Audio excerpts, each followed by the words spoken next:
We're the furthest north state. We have some of the biggest challenges. We have the biggest distances, but we have a good plan, and that plan is coming together. We're looking at how transportation can lower energy costs across a wide variety of usages.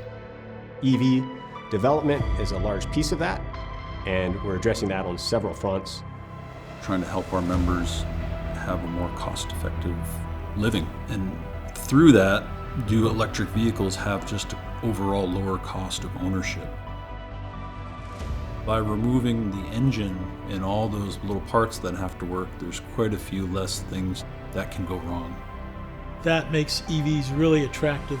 But again, the cold weather up there and the extreme conditions, that's still yet unproven.